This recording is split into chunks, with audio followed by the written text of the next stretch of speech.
Assalamualaikum warahmatullahi wabarakatuh.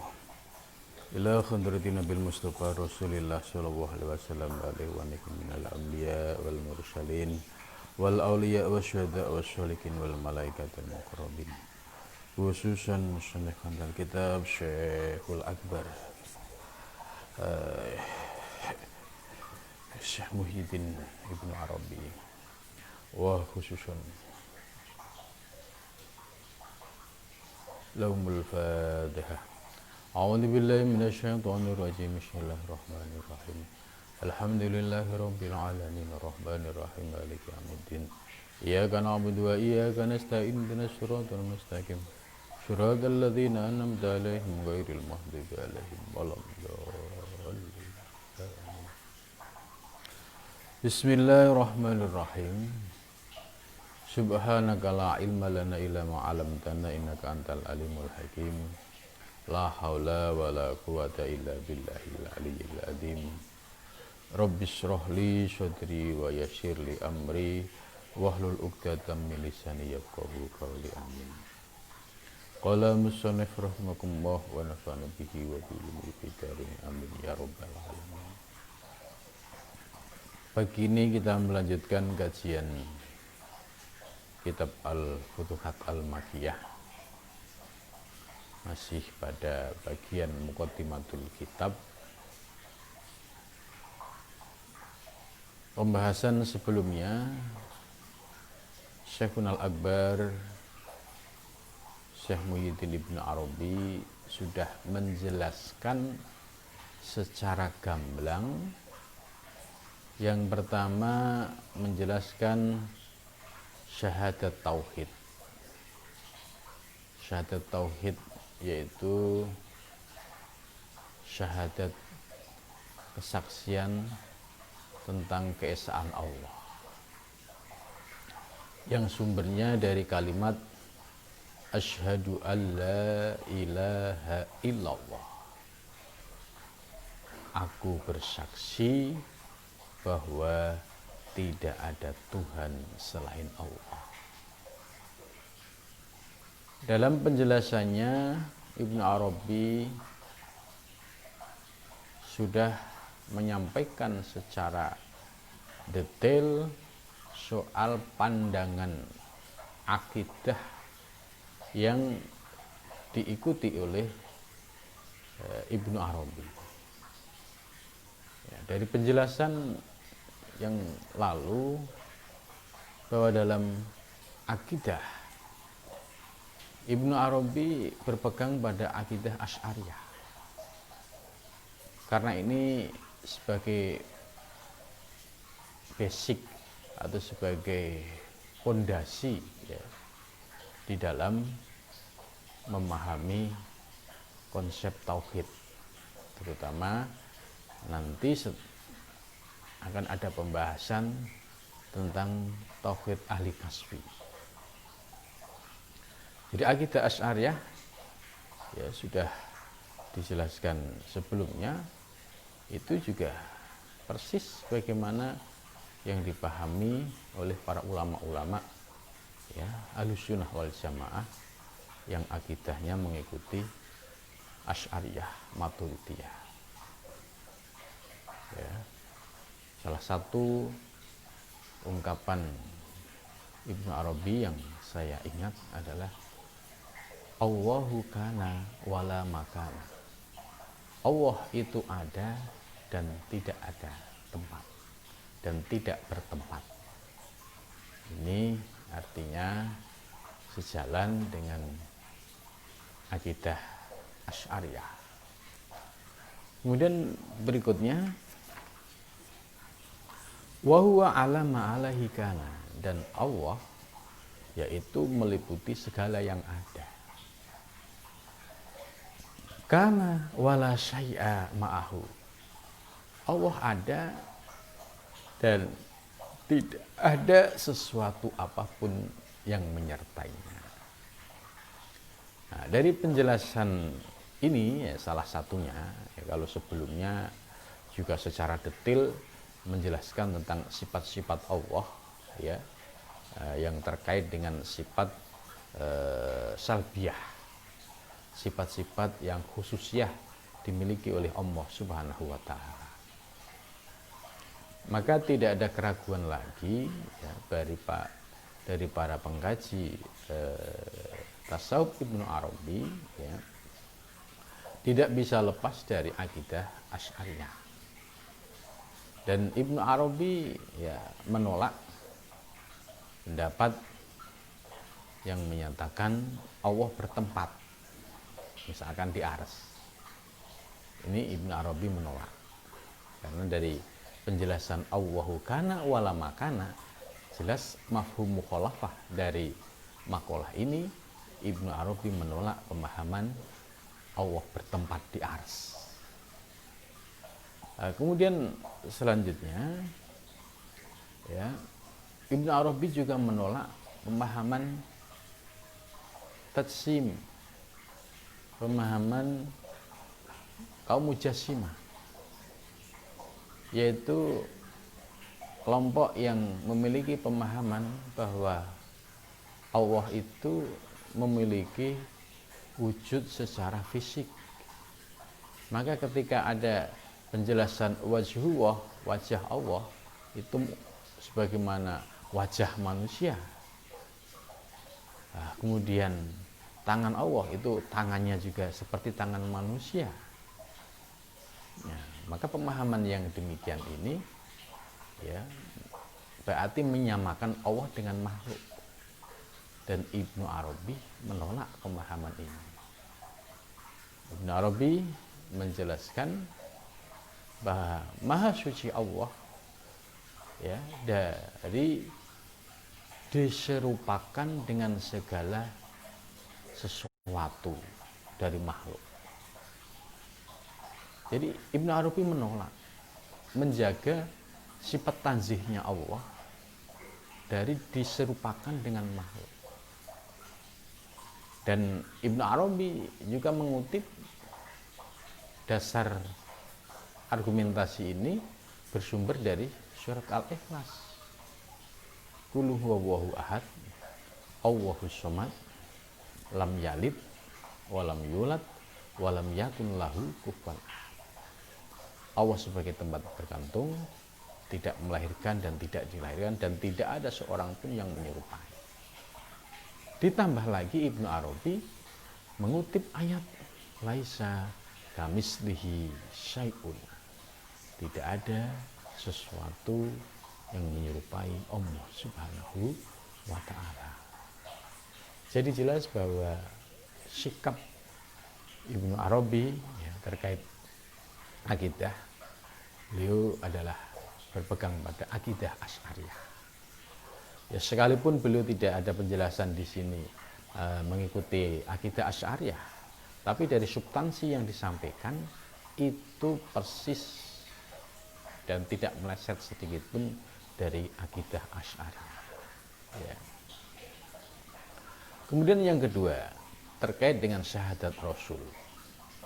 Syahadat Rasul yaitu dasarnya dari kalimat syahadat yang kedua, asyhadu anna Muhammadar Rasulullah. Aku bersaksi bahwa Nabi Muhammad sebagai utusan Allah. Ya, terkait masalah ini Ibnu Arabi ya menegaskan bahwa dalam penjelasan sebelumnya Ibnu Arabi menyampaikan bahwa Rasulullah Shallallahu Alaihi Wasallam itu sebagai khotaman nabiin, pamungkasnya Nabi. Gitu. Kalau Nabi sebagai pamungkas, berarti tidak ada Nabi sesudah Nabi besar Muhammad Shallallahu Alaihi Wasallam. Dengan kata lain, apa yang disampaikan oleh Ibnu Arabi ya, itu adalah ajaran ya, sebagai penjelasan dari ajaran yang disampaikan oleh Nabi besar Muhammad Sallallahu Alaihi Wasallam. Nah, jadi sifat isbatul nubuwah fi akhiri zaman ya, itu menjadi prinsip akidah yang diikuti oleh Ibnu Arabi. Maka dalam hal ini jelas posisi Ibnu Arabi ya berpegang pada Nabi Muhammad sebagai khatamun nabiyyin, pamungkasnya para nabi ya. Jadi bukan berarti Ibnu Arabi ya, punya ajaran yang terlepas dari ajaran Nabi, tidak. Karena posisinya beliau dalam hal ini mengutip beberapa ayat, yaitu Muhammadun Rasulullah, itu isbatur risalah Muhammadiyah, menetapkan tentang kerasulan Nabi Muhammad. Ini nggak boleh goyah. Ini sebagai prinsip dasar. Orang membaca syahadat tapi ngaku jadi nabi ya. Kan banyak kasus seperti ini, orang-orang yang di wilayah spiritual ya, itu karena tidak paham ilmu dasar ayat-ayat ya, kemudian ada keinginan yang didasari dengan hawa nafsunya sampai terjadi pengakuan menjadi nabi. Dan itu sudah banyak terbukti ya, mulai dari kasus Musodik, dan di beberapa daerah itu juga banyak orang yang ngaku-ngaku jadi nabi. Nah ini tipu daya rohani ya, bagi para pejalan itu seringkali terjebak pada fata morgana ini. Tapi kalau orang yang memiliki prinsip yang kokoh, akidah yang jelas, ya tidak akan ya muncul pengakuan dirinya sebagai nabi ya. Tapi tetap kalau dia misalkan diberikan anugerah rohaniah, itu ya sebagai seorang hamba ya. Jadi prinsip Ibnu Arabi jelas, isbatu risalati Muhammadin sallallahu alaihi wasallam, yaitu menetapkan tentang kerasulan Nabi Muhammad dan dikunci bahwa Nabi Muhammad sebagai khatamun nabiyyin. Jadi tidak ada pengakuan-pengakuan ya sesudah Nabi Muhammad itu ada nabi lagi. Dengan kata lain juga Ibnu Arabi berarti penjelasan dalam hal akidah ya, tidak ada lain menjelaskan dari ajaran Nabi besar Muhammad Shallallahu Alaihi Wasallam. Dan terbukti Ibnu Arabi dalam kitab Al-Futuhat Al-Makiyah ini selalu berpegang pada dalil nas Al-Quran dan Al-Hadis ya. Nah, terkait dengan penjelasan syahadat Rasul ya, ini kalau kita waktu kecil itu di kampung-kampung itu kan diajarin syahadat tauhid itu asyhadu alla ilaha illallah, syahadat rasul itu asyhadu anna muhammadar rasulullah. Ternyata penjelasan soal dua hal ini Ibnu Arabi menjelaskan secara tuntas itu ya. Kemudian dari penjelasan akhir soal syahadat Rasul ya, fahadhihi syahadati ala nafsi, ini adalah syahadatku atas diriku sendiri. Ini amanatun, sebagai amanah, inda kulli man wasalat ilaihi, ini sebagai amanah ya terhadap setiap orang yang telah sampai kepadanya untuk ayu tiyaha, untuk menyampaikan idza sa'alaha haitsumakuna, ketika ditanya soal akidah Ibnu Arabi haitsumakana, dimanapun Anda berada. Ini jadi Ibnu Arabi semakin jelas. Jadi syahadat ini, fahadhi syahadati, ini adalah sikap kesaksianku terhadap syahadat tauhid dan rasul itu. Karena itu ini sebagai amanah bagi orang yang sudah paham penjelasan ini, tolong sampaikan kepada orang ya yang bertanya bagaimana akidah Ibnu Arabi. Jelaskan soal syahadah tauhid, ya, jelaskan soal syahadat Rasul, supaya tidak muncul kesalahpahaman.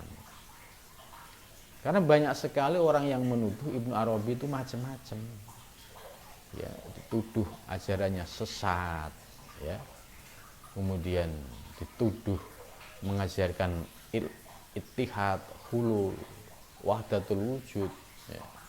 Ini tuduhan ini sudah banyak tersebar, baik di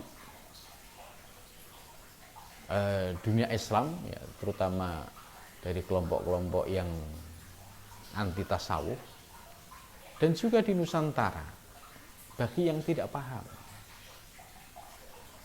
Ini ada, saya membaca ya, keputusan soal pendapat Ibnu Arabi itu dimasukkan dalam sebuah fatwa, ya, oleh satu lembaga, tapi tidak menyebut ibaratnya, sehingga disimpulkan bahwa ajaran Ibnu Arabi adalah ittihad dan hulul. Nah, sementara Ibnu Arabi ini membantah soal ittihad, akidah ittihad dan hulul dan wahdatul wujud. Nah, ini orang menyimpulkan dalam sebuah fatwa bahwa Ibnu Arabi mengajarkan ittihad hulul, ini sumbernya dari mana?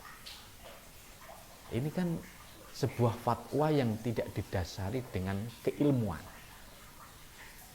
Jadi dia menuduh orang tapi masih bersifat asumsi, tidak didasarkan dengan bukti. Contoh misalkan Ibnu Arabi mengajarkan ittihad hulul, dasarnya apa? Yaitu pernyataan Ibnu Arabi dalam kitab ini, halaman ini, ya, ada ibaratnya. Nah, ini menuduh Ibnu Arabi mengajarkan ittihad dan hulul tapi tidak dikasih ibarah, sementara soal ittihad dan hulul ini sudah dibantah oleh Ibnu Arabi. Di Muqaddimah sudah jelas bahwa Ibnu Arabi, ya, menolak orang yang memiliki pemahaman tentang ittihad. Ya, dalam kitab ini jelas syahadat tauhid dan syahadat Rasul yang diyakini oleh Ibnu Arabi adalah akidah Asy'ariyah. Tapi kenapa dituduh menyebarkan ajaran ittihad dan hulul? Nah, maka dari itu ini, ya, Ibnu Arabi berpesan, ini syahadat, ini kesaksianku, ini sebagai amanah, sampaikan kepada orang yang sudah paham masalah ini. Ketika ada orang yang tidak tahu, yang menuduh Ibnu Arabi macam-macam, idza sa'alaha haitsu makana, dimanapun dia berada. Ini berarti pesan Ibnu Arabi ini kan abad 13, ya, abad 13. Sekarang abad 21. Ibnu Arabi sudah bisa membaca zaman. Adanya kelompok-kelompok yang tidak paham menuduh Ibnu Arabi mengajarkan ittihad dan hulul, tapi ditanya dasarnya apa, dia bingung, tidak tahu. Dan ini sering saya temukan, ya, termasuk ketika seminar internasional di Malaysia, ya, saya mengusulkan ajaran tasawuf Ibnu Arabi sebagai ajaran yang muktabar. Ada yang menolak. Salah satu menolak itu adalah ulama, ya, anak muda dari Malaysia yang dia belajar di Al-Azhar, dan satu yang menolak dari Aceh. Ya, mereka pandangannya sama kayak yang pertama, menuduh Ibnu Arabi mengajarkan ajaran sesat, itihad dan hulu. Lantas kedua orang saya tanya, dasar Anda menuduh Ibnu Arabi mengajarkan ajaran sesat dari mana? Kan ya, nggak dijawab, dia menjawab katanya. Katanya kata siapa? Tidak bisa menjawab. Terus pertanyaan saya berikutnya, apakah Anda pernah membaca kitab Ibnu Arabi Al-Futuhat Al-Makiyah? Tidak pernah. Jadi pertama tidak pernah membaca kitab Ibnu Arabi, sudah berani menuduh Ibnu Arabi dengan ajaran yang sesat. Yang kedua, dia berasumsi, ya, qala wakila, mengikuti pendapat orang yang tidak jelas sumber. Nah, bagaimana kalau pendapat semacam ini didasarkan sebagai sebuah keputusan fatwa? Apakah tidak ada pertanggungjawaban di akhirat nanti? Ya, jadi ini sangat berbahaya sekali, menuduh orang tapi tidak memiliki dasar tuduhannya. Nah, sementara kalau dia membaca Al-Futuhat Al-Makiyah ini baru ngerti apa itu ajaran Ibnu Arabi yang sesungguhnya. Maka sangat disayangkan ya, ini orang-orang yang membuat keputusan fatwa semacam ini kalau dihisab, dimintain pertanggungjawaban di hadapan Allah, membuat fatwa tapi tidak ada ibroh, argumentasi yang menjadi dasar tuduhan. Nah, ini kan sangat ya menyedihkan sekali. Ya, jangankan di pengadilan Allah ya, di pengadilan manusia ya, pengadilan hukum di negara, ketika ditanya kamu menuduh si A sesat, dasarmu apa? Oh, dia mengajarkan itihad hulul, buktinya apa? Dicari bukti konkret hitam putih.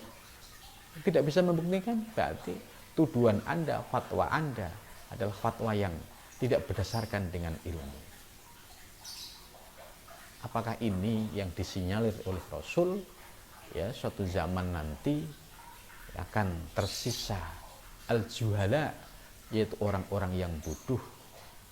Mereka wa'aftau bighairi ilmin, dia mengeluarkan fatwa tidak didasari dengan ilmu. Ya, mungkin di dunia dia punya kekuasaan, ya, bisa digunakan untuk menindas orang lain, tapi di hadapan Allah yang maha adil, dia berfatwa tidak didasari dengan ilmu. Bagaimana pertanggungjawaban di hadapan Allah nanti?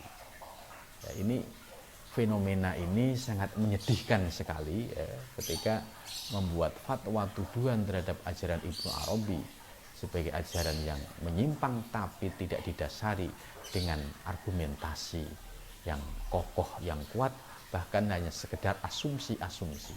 Ini berbahaya. Ini yang disebut wa'aftu bighairi ilmin, mereka berfatwa tanpa didasari dengan ilmu.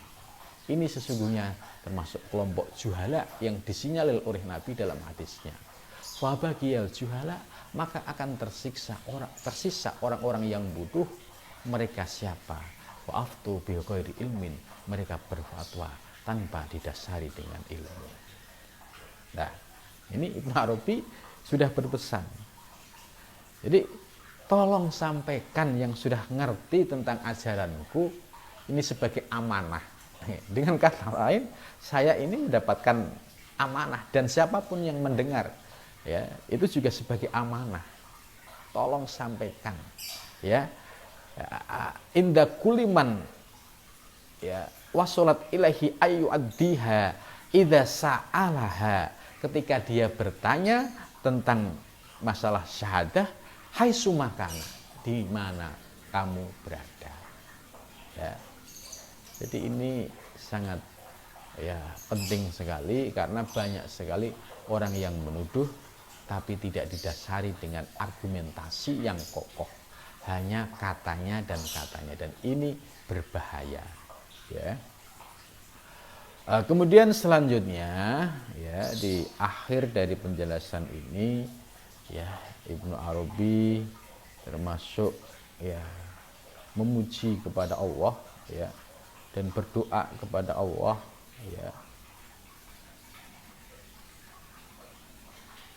Wasabattu lahu al syiratil kitman innahul munil al mus'an alhamdulillahilladzi hadana li hadza wa ma kunna linahtadiya laula an hadanallah laqad ja'al rasulur rabbina bil haqq ya.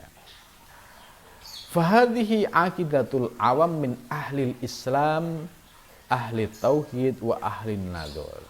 Nah, ini ada penjelasan fahadhihi aqidatul awam.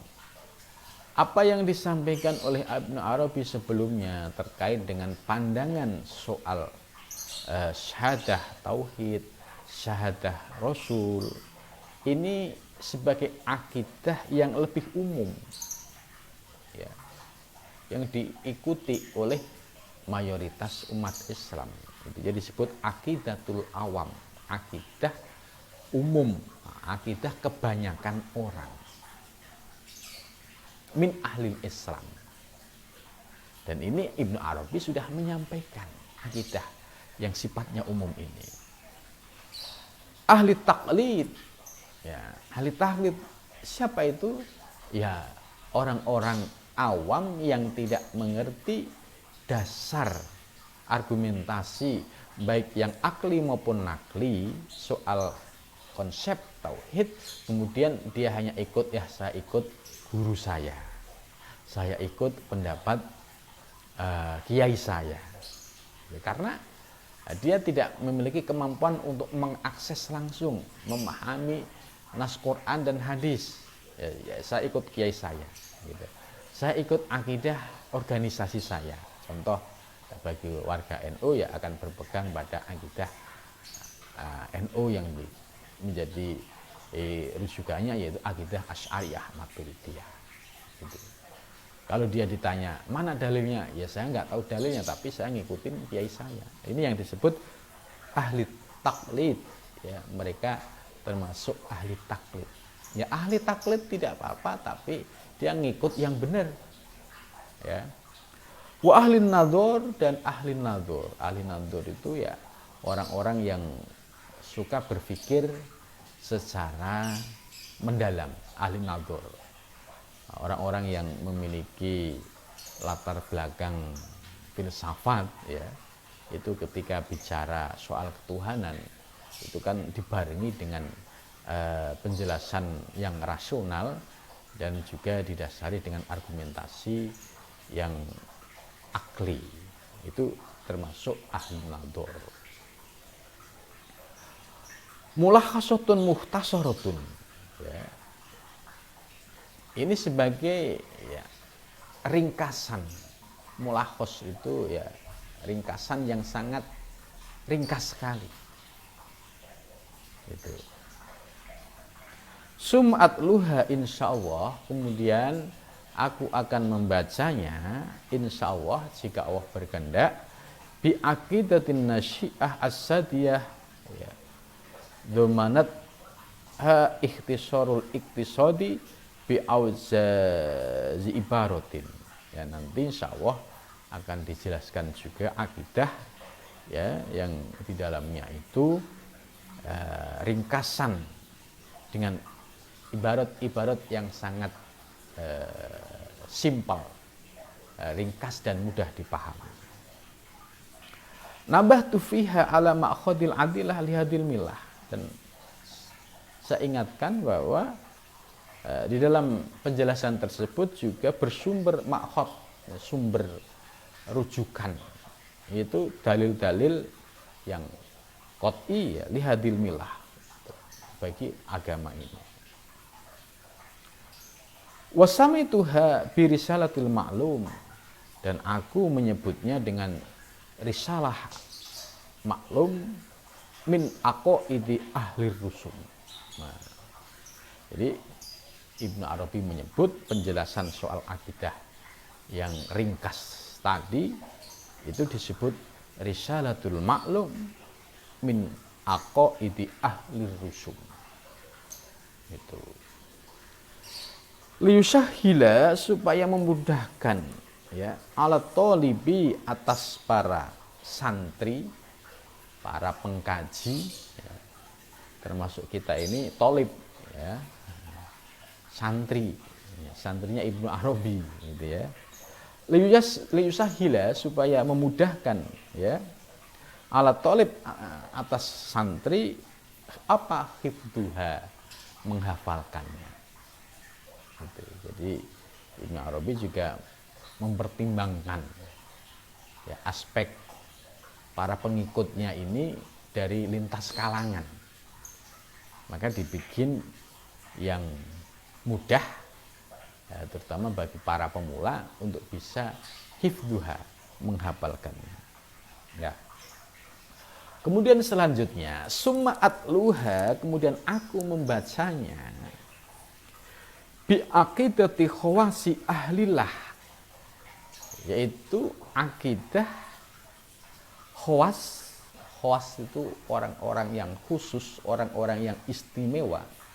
Ahlillah, ahlillah ini penyebutan untuk orang-orang yang concern dalam kajian-kajian ilmu-ilmu ketuhanan. Itu disebut min ahlillah ya. Para sufi ya, Nusantara juga menggunakan istilah ahlillah.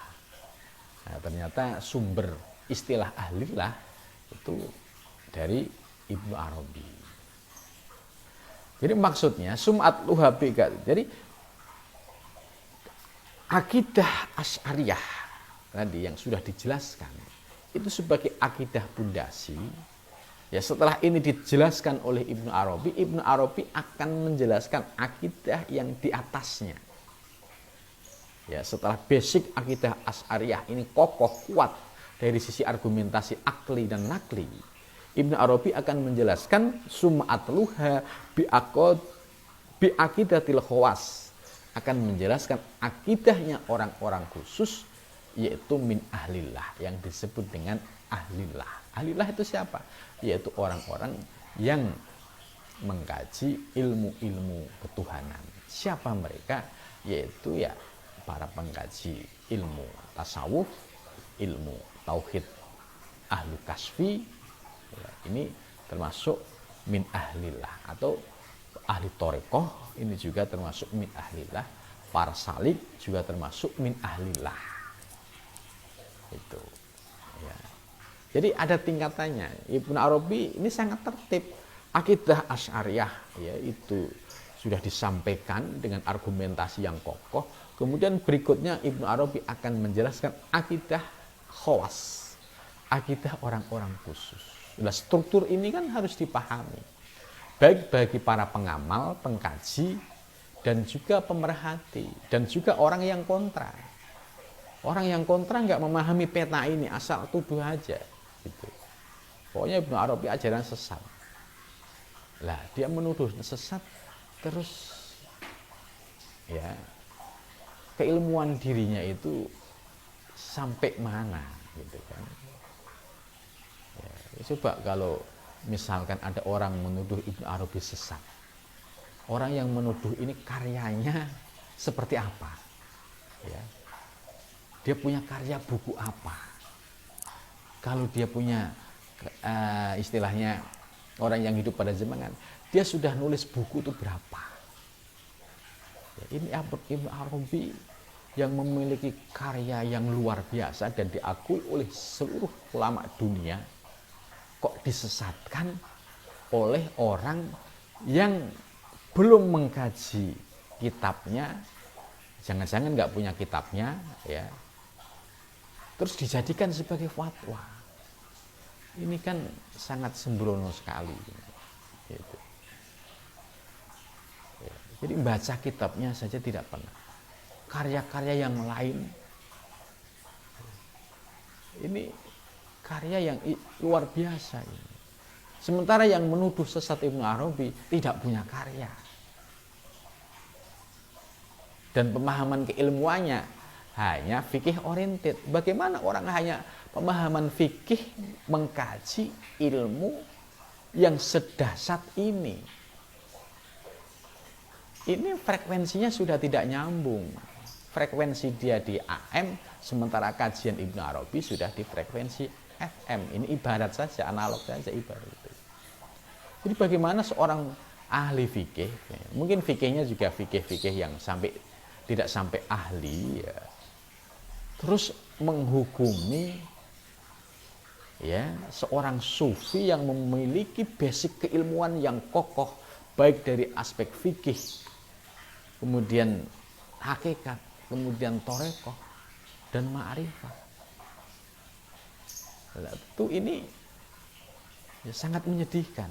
Orang yang basic ilmunya fikih berani menuduh Ibnu Arabi ajarannya sesat. Ini nanti kalau dihisab apa enggak malu hati gitu. Misalkan dihisab dipertemukan dengan Ibnu Arabi ini, kira-kira malu enggak gitu ya. Jadi Ibnu Arabi menjelaskan sum'at luha bi akidah. Jadi akidah ahlu khawas itu ada, akidah ahlu sufi itu ada, ya, atau yang disebut dengan tauhidnya para sufi itu ada. Dan ini levelnya sudah di atas akidah Asy'ariyah. Dan akidah para sufi nggak lepas dari akidah Asy'ariyah ini. Jadi integrasi, integrated gitu. Siapa akidah khawas min ahlillah tadi? Yaitu min ahli thoriqillah, yaitu orang-orang yang menuju Allah Subhanahu wa taala, minal muhaqqiqin, yaitu dari orang-orang yang ahli hakikat. Itu minal muhaqqiqin, dari orang-orang yang belajar ilmu hakikat, ahlil kasfi, yaitu orang yang memiliki pandangan yang kasaf, yang terbuka, baik kasaf secara keilmuan maupun kasaf secara basyiratul qalbi. Nah, ini kan kedalaman yang luar biasa. Wal wujud dan wujud.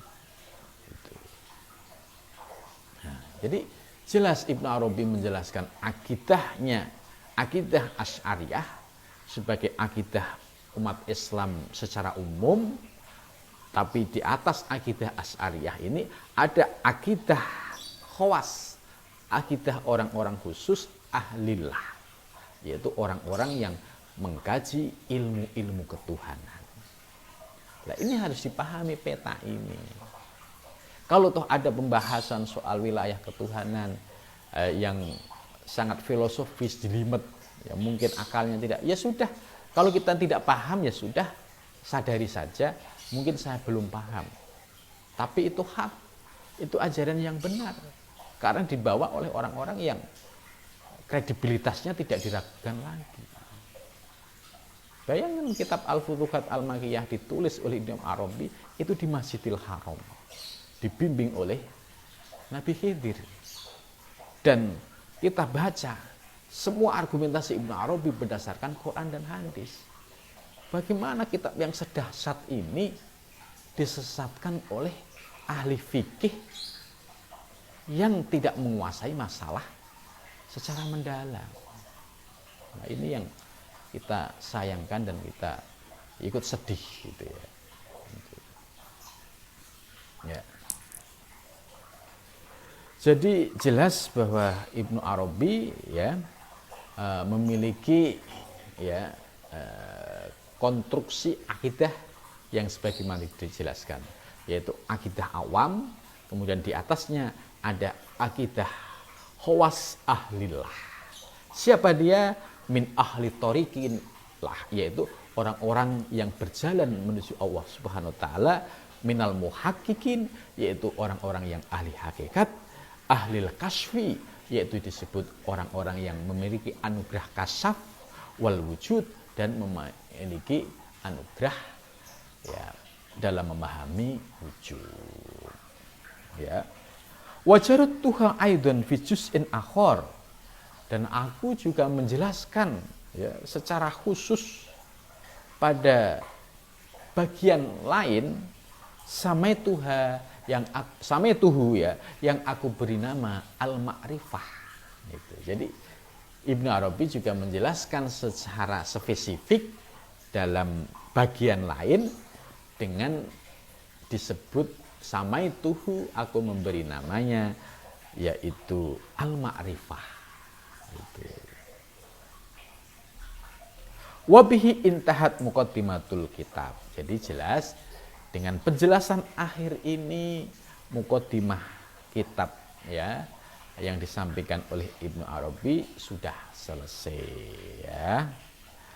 Wa amma tasrih bi akatil khalasah wa ma afratuha ala ta'yin lima fiha minal gumud lakin situ bihi mubaddadatun min abwabil kitab. Jadi jelas bahwa dalam muqaddimah kitab ini kenapa Ibnu Arabi concern dalam menjawab soal akidah Asy'ariyah ya, karena beliau sudah membaca bahwa nanti yang akan datang itu banyak orang yang salah paham, terutama memahami akidahnya Ibnu Arabi itu. Maka dibahas di awal kitab supaya orang-orang nggak sembrono asal tuduh gitu, ya. Jadi ini yang asal nuduh ini sedih kalau dia dimintain pertanggungjawaban di hadapan Allah, terus dihadapkan dengan Ibnu Arabi yang dituduh sesat, sementara dia keilmuannya tidak mumpuni. Alangkah malunya di hadapan Allah nanti ya. Mudah-mudahan ini bisa menjadi masukan ya, bahwa Ibnu Arabi ini sudah menjawab persoalan ini ya pada abad 13 ya, sekitar 1200-an ke atas lah, karena Ibnu Arabi hidupnya pada zaman itu ya.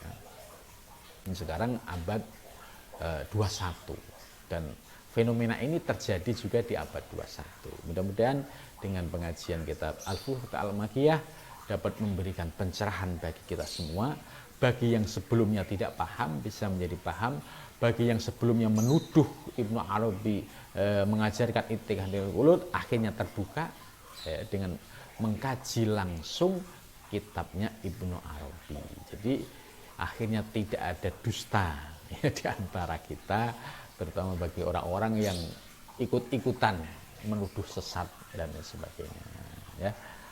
Dan menariknya di akhir penjelasan ini Ibnu Arabi menggunakan kalimat wallahul muwaffiq. Jadi khas NU gitu. Wallahul muwaffiq. Ini Ibnu Arabi luar biasa ini. Jadi dalam mengakhiri pembahasan bab muqaddimatul kitab, Ibnu Arabi menggunakan wallahul muwaffiq ila. Wallahul muwaffiq ini kan kalimat yang sering digunakan oleh kalangan NU. Sebab ngomong wallahul muwaffiq ini kalau nggak ngerti ya nahwu syarab, nggak ngerti itu kan agak sulit gitu. Kalau wabillahi taufik agak gampang, tapi wallahul muwaffiq ya, ini kok kenapa ada kalimat yang sama gitu ya, yang digunakan oleh kalangan NU ya, sering menyampaikan kalimatnya wallahul muwaffiq ila thoriq, assalamualaikum warahmatullahi. Ibnu Arabi wallahul muwaffiq la robba ghairahu, tidak ada Tuhan selain Allah subhanahu wa ta'ala. Jadi wallahu bermula Allah, al-muwaffiq itu yang memberikan taufik dan hidayah. Mudah-mudahan orang yang punya pikiran negatif, punya suudzon, punya penilaian terhadap ajaran Ibnu Arabi yang dianggap menyimpang dan lain-lain, setelah baca pengajian Muqaddimatul Kitab ini mendapatkan taufik petunjuk dari Allah Subhanahu wa taala ya. Karena ini sebagai doa wallahul muwaffiq ini la robba ghairuh, dan tidak ada Tuhan selain Allah Subhanahu wa taala ya. Sampai di sini dulu, mudah-mudahan pengajian ini membawa manfaat. Wallahul muwaffiq ila thoriq. Wassalamualaikum warahmatullahi wabarakatuh.